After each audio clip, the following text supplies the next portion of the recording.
Hello, I'm Ming Lee, and I would like a few minutes of your time to enlist your help in potentially saving thousands of people from dying and suffering when the next big earthquake or other natural disaster hits. The earthquake in Nepal on April 25, 2015 killed over 8,000 people and caused misery to a staggering number of survivors.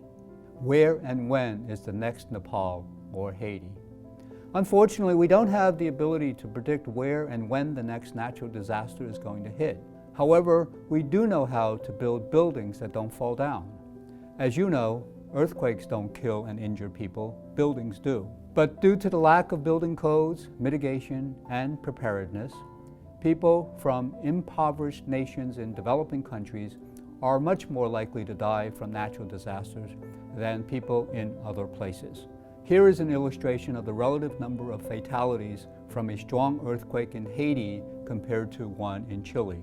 The ratio is over 100 to 1. Now, it's really great that hearts and wallets open after disaster strikes, but it is unfortunate that prevention doesn't get enough investment, even though dollar for dollar, prevention is more cost-effective and saves lives. Let me tell you about an organization called Geohazards International. This small, nonprofit organization, for over the last 23 years, has been working on saving lives in developing countries.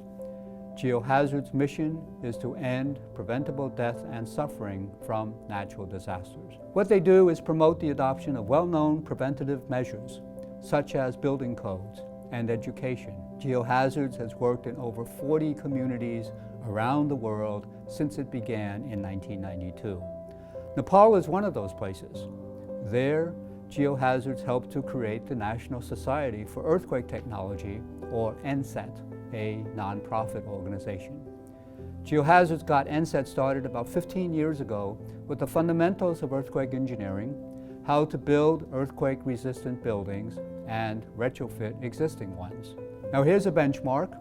You may have heard that over 5,000 schools collapsed during the earthquake of April 25th. Well, NSET retrofitted 200 schools, and none of those 200 schools collapsed. Fortunately, kids were not in school at the time of the earthquake. The benefit of Geohazards work in Nepal went beyond schools. The knowledge that local masons learned from working on schools was applied to many other buildings. There is no doubt that if Geohazards had not done its work in Kathmandu before the earthquake, more lives would have been lost, more people would have been injured, and more families would be living in tents today because their homes would have been destroyed. Over the years, Geohazards has helped save lives and reduce suffering in Nepal, India, Pakistan, Ecuador, Peru, Bhutan, and many other places through prevention. Won't you join me in supporting this worthy organization? You can learn more by visiting the Geohazards website.